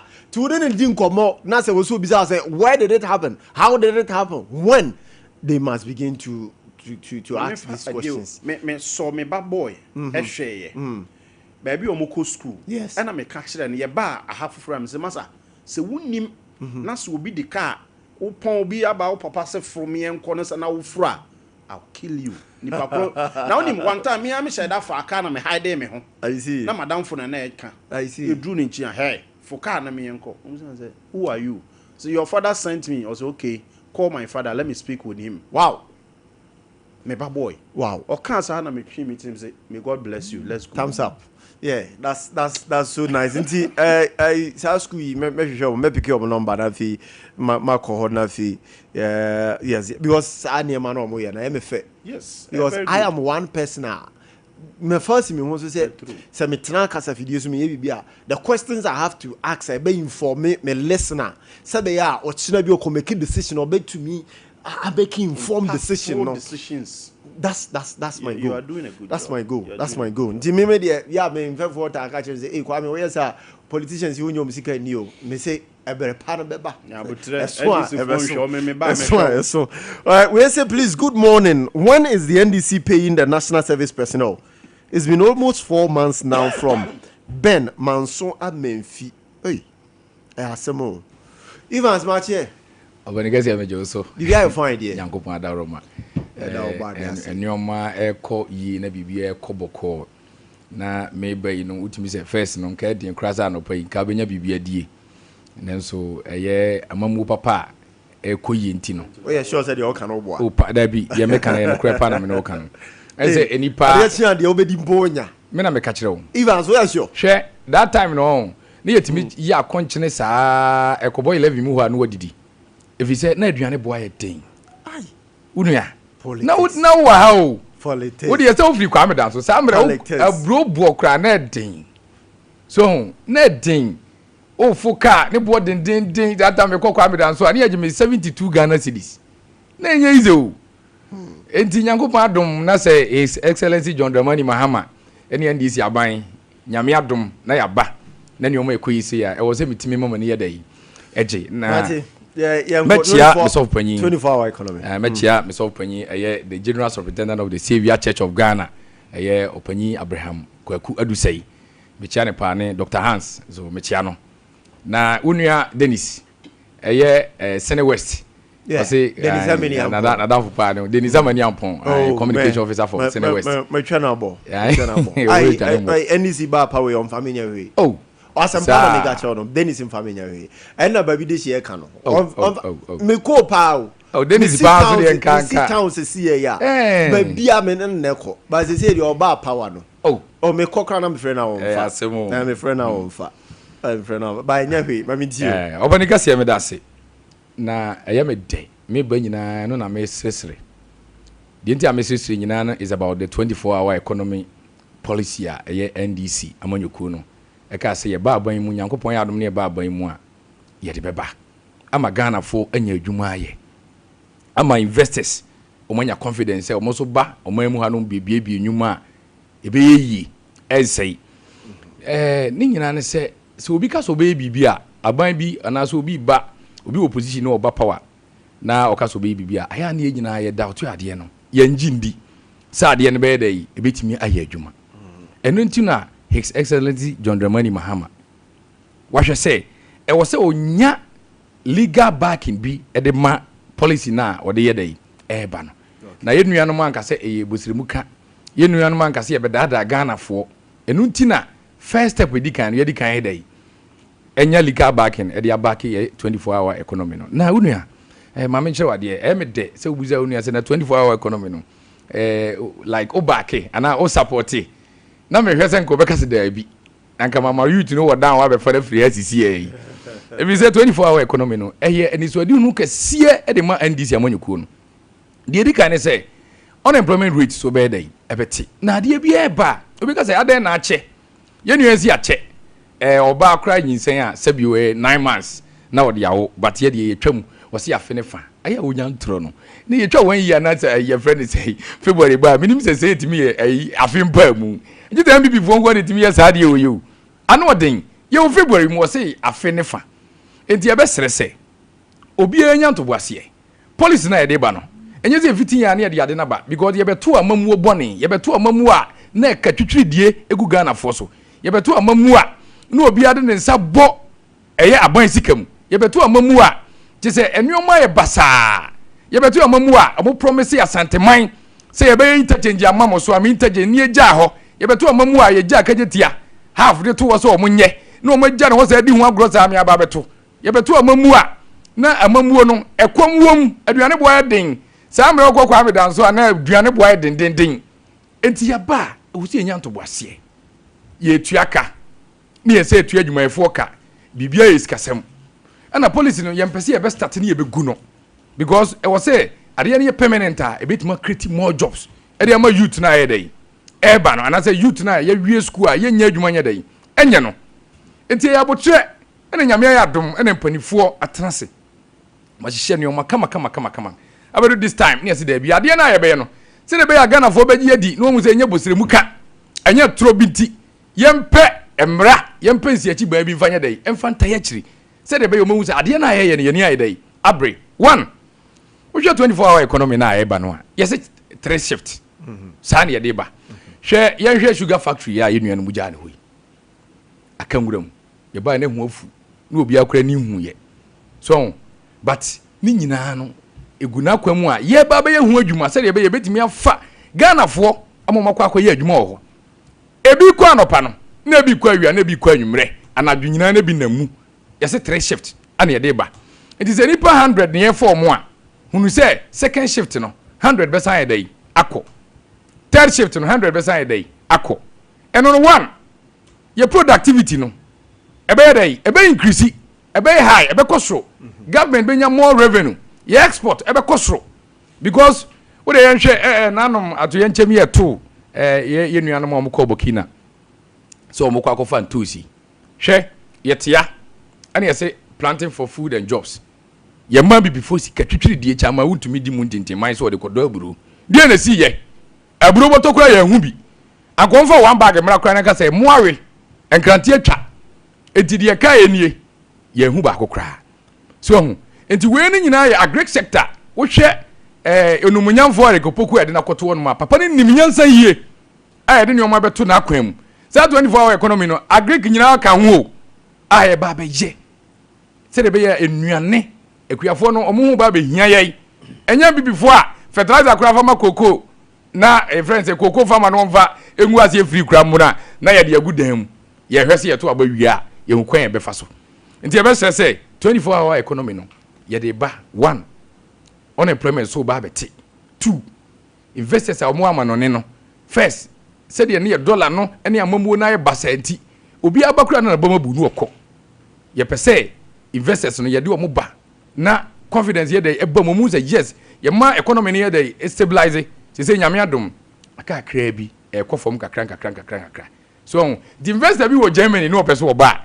wo say ampa Ghana say ba bi dollar rate no ba bi inflation da ba bi anu mo ekono at least ono so ba no be invest ya ni sika sem nya dey ni sika nkam oba no be create your friends or be establish your friends industry bia yeso ye betimi afa yeso ye youth no a ye ne adwuma ye no amon so ye dey enya bia ye ana de e asem de wo mu nie enya so oba na aban ne ba behwe ne saa o oba aban no omo ba be petena se de be ya ye fa nipa no e be ye 3 shift ba ko ye adwuma wie no na ne nua ye dey e ba na foforo nso ye dey e ba oba na wo ka free SHS ho asem se na akofo ado ka so de ba oba na waye unua Ghana fo nyina sa benefit ye nya so mfa so enti se yewura ene NDC aban se ye this good policy e ba e wo ye nyina ye dey yetimi support ye nyina yetimi ye dey etachire enti nyame adom na omo de ba na afi no NDC fo ye de ba na ye nya legal backing bi ababe si akire a emu ba be yidu ochena bi no enye road awrada sem ne ye ba be ye ochena bi no obi ti ba bi a obi say say NDC for omi mini business enti ye be sere say 24-hour economy no it has come to stay e ba be ye adwuma na abo me de titru ade e me de kura na 24-hour economy ba kura na ye me de ne say unemployment rate na be kofom no eno ne ade aye me de because me nua bi awie school dada otifie onya adwuma nye na NDC aban adwene ho say ye de 24-hour economy ye dey e ba ne aba be ye 3 shift na omu nyina ya fo mama ye adwuma se be ye de ye nuanom de na kubai on be scam ye na sa 24-hour economy ya o kan say be ba e employment be ba o memo haram. The question is and ye energy ejina na so said ye betumi support 24-hour economy no ya hwen ha yia no ehwen ha yia no almost every day bia one experience kura no na nya lies out be 2-3 times a day. Okay. Say yeah the 24-hour economy ba agribusiness ba construction na se for ba na se for the demand for energy will very increase. high. Yes. The ekuta it is here akura na it is saying na e ba nso e betumi akonteni and now you have other options. Me nua me dase. Ye be ba ban mu no. Na dum so ho. Ye be ba ban mu no. Obi adi adanse na dum so ho. Na ye light system no. Ene kura de say ye kakra. Ene mpo no ye experience ye mfa say dum so nketenkete no. Ene kura ye kakra. Am obi enye wona wusu masem. Enfino mame no kasa enfino. So enti de apese ye kanyina ne say. Sisia no. Ye nsiesie kakra. Okay. Said be ya nyina mo nkane ne be dey ya ho ode ne be dey e be gina so. Enu nti ne ye nua ba ya o ka say 24-hour economy no e delay no. E ka say onim de o ka.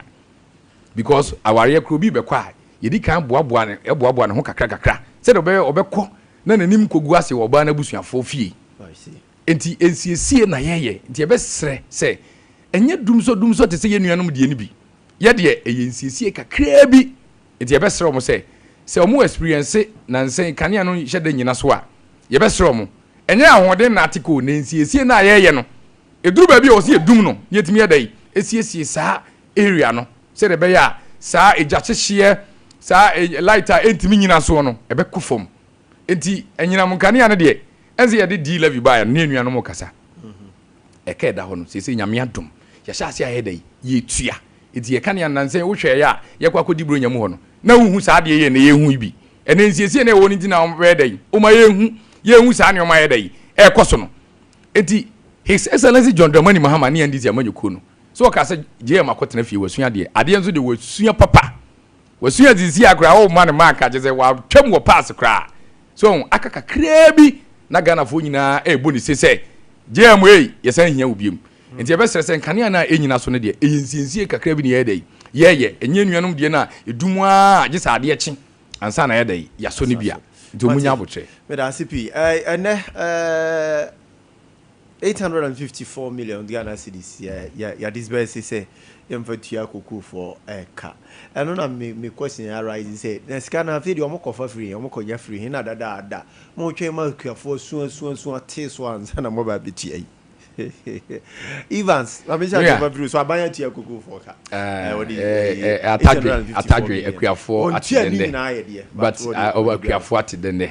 And say it said you be do ka be 100 billion. Na wotua 800 friends a billion. You tua 8 billion. Na say yes. Okay. So ye be ama akuafo and that's all. So ye abaya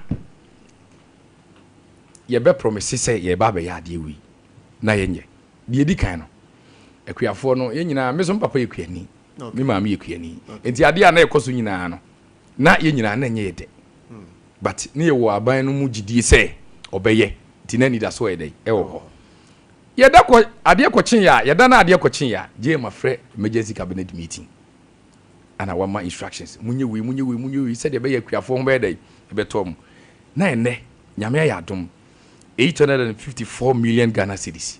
Yes, you want to akwa ka. And no show say government is about actions. Okay. And your opposition noise. Okay. So it ye can na ye. It ye akwa no omusu na omusu ye no. James why dey? What?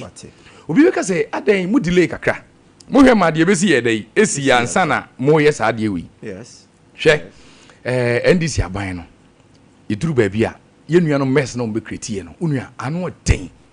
Enti ate said ye wudwi kwan se wo de kwan no wudwi akwakoduru enkwanta udru fadia also to bo ase also yi gates also ye nuoma bi but ebia wo be wakodu mamponten no na mamponten de gates na e wo no e strong enough e hu hia gates bia biom enti amomo na ye bu no ye duru ba bia ye nuanom ensa omode bobo ye sika mu ni mismanagement e course nti no also utimi nyanto bo ase na wo hwe nuoma he koku board won mesa o ma create ato after the audit unua me ba wa obedi adanse so enti omunya abotre ye hwe nuoma bi ansana yetimi ayede nuoma bi because ye mpese ye beko yachi na ye nuanom de no mbe create ye ni bi e ka twitwiri de omugya ne ho no ye mpese ndisi aban ye beja sa ka twitwiri de ne bedumre bi no agese ye kosu nkyire obi ye sere obuayo ansana yetimi ayede abetoto ye nuoma enti akuafo no esu no gem watie ana wa deliver ana de to so bi emuso no ense we no de fa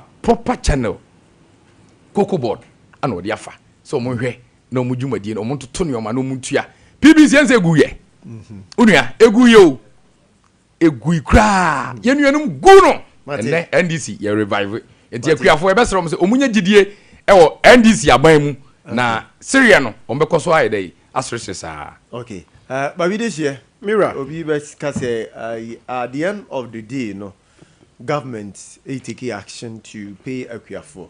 What do you have to say again?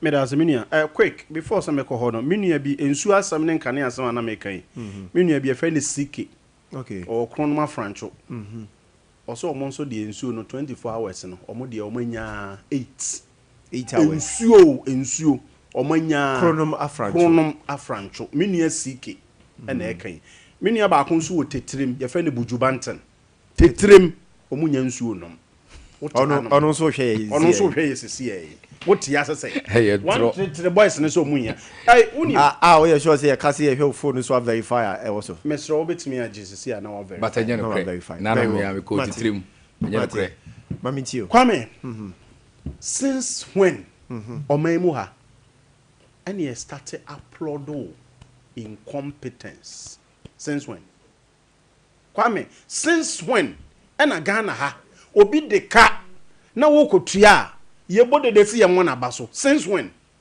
Kwame since when me producer so dey so say see ayo o say so am ono nso ni nsuo me da say I'm vindicated me da radio say say man intro na o producer and so dey account me say 24-hour economy no it should start from Yewura John Dramani Mahama the office there's 24-hour secretariat mpo omo run 24 hours. What you say 24-hour economy? Boys na gym di ye eto abade ma mo no. They are waiting for that 133 shift. E come the boys no. Omu hia adwuma. Okay.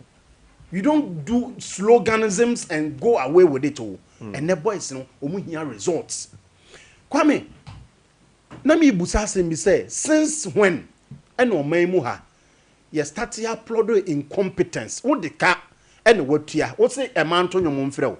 Kwame, what you say obi abone yira kon homa akogina badwam se ye mo na basoda koko akuani na ye adwuma e de cocoa beans na bro for about 4 months now ono na ye na afamu de se oman ne chichiriye no every time since time immemorial Kwame Nkrumah ne tete kwase mire so cocoa e na agina ye economy di ama ye ne antikuani yi for ahoden ye nefa beans ne breme na me nso sika sefata wo no me mfa ma wo koko kuani no akwa ye adwuma e di cocoa beans na bre wa ban for 4 months now untua ne ka ukofa sika de bre ne na after se kuani na di kom asu ne mba eda so tifia wa nya sika ntua school fees Christmas wentimi ye ni bi utimi sa hwe na nim ka che ne sa ne sika me de ma o me hye wo sa me de be ma wo that is 3525 no 625 no eno kra ma che mu miensa me John Dramani Mahama Ghana aban ma fa mu ba ko me ma mienu wo bo no kro no we wie no sika na aka na wo ba betu an ko fa sika ba say ye ma mo ye nsem ma because koko kuani na wo de ne ka no wo ba betu ya bachi mu miensa wa na keke me ba your simple calculation sika na 2625 na wono no se wono na fa 1038 cities na wo fa 2000 sika no na 2597 and also o ma 2587 10 cities per na ekwa aban ho 10 cities per na ekwa aban ho and then o che ade won te Ghana na yetua kokoko ani kana na do dan kokoko and say first no ye government is a continuous process na do dan kokoko do me fa no me ba per bag when you go to world market 2597 and also makuani 2587 so our world market hono no e kwa na yesu ye wo and ye fa free 475 and call 3100 and you money determine the world so our world market you see NDC aban we on they are the most luckiest because omo pay you so and a cocoa price akosro ever $13,000 omo pay you so Kwame Nkrumah no see maximum musa no see first enough say you were John Dramani Mahama ono an incompetence wo kofa sika e di betua e ma kokoko kuani na wo ma na di kom One man any bronya. One man a best school some po asay. Ebinom so mu de koko egu ho no mo yenye sikento ma kotete nkontomre e ba beton bedidi. Na wo so wo de sika ba betua koko krani ne ka wo se ye man to nyom mfrew. Na wo ba o yira kwa homa 0548931931 0548931931 Mami Fafe scholar wa homa no so good morning. Good morning, Odibonyam me Kwame Agyarko. Yes sir, we didn't be afraid me free. The pastor of government is Sompa German of the street. Ogoro ma inkwe. Kwame Agyarko ma menchia Sompa TV akefu nyina ne Sompa 93.1. Ina amem comment ma amem mo anything on about you pa. Ina 24 hours economy na some na ye kan. Some about in the 24 hours economy wa mani ni. That's why I Papa John Japan Mama Junior Funsi. For the stamp market, now in Gina over here. If you know 24 hours economy, you have a market to a stamp. I have one market. And the amount of money, the say a market to a big market. But 24 hours market to know Mr. Mayan, senior, and the property. Okay. Senior, your share for Atana Abanwa. Come on to your sister. And yeah, Papa got the money, Mama said. Say, but to go no, you share Mokadi, but you get to Kakra, and you share a Japonica, and you know where you're born.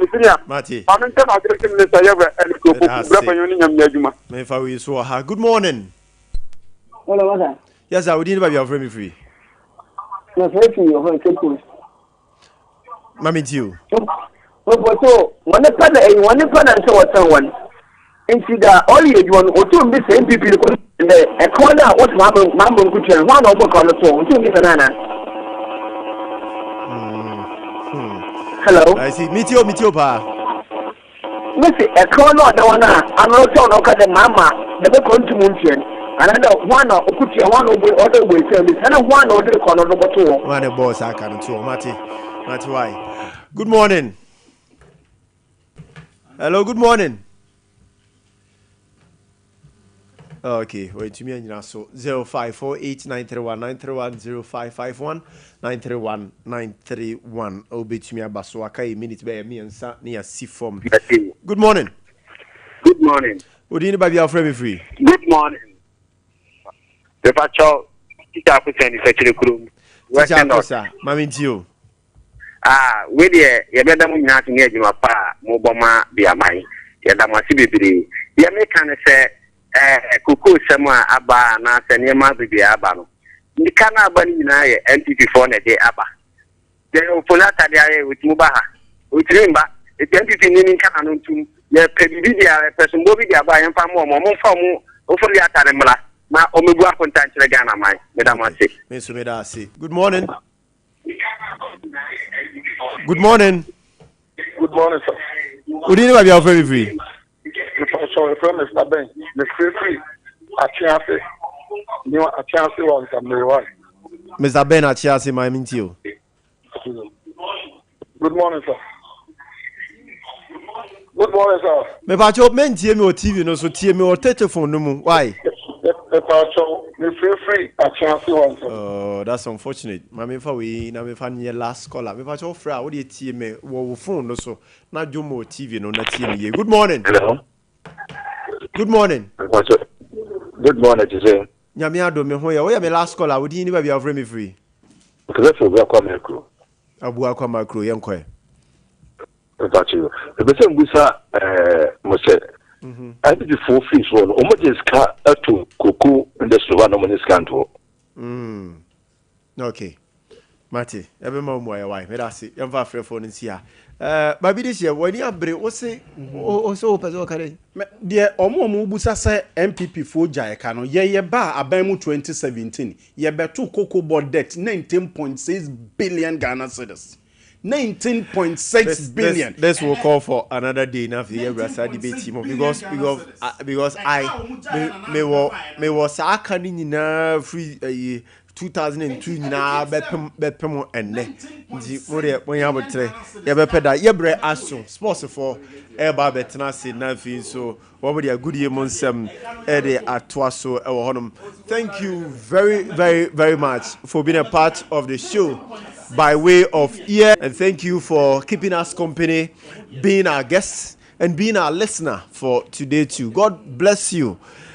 Medine Kwame Agyarko, Barbara executive producer or director show no sound so and a Kelvin and then a pound for something so at the Echo TV no so ne Facebook ne YouTube ote Nana Kwame Owusun Kontabisa and so enka Yampai da foforo brefoforo ebe say share sports for no at the detailed analysis of the Ecos war the world of sports no at the ebro me do see form no me say live well before you leave. Good morning.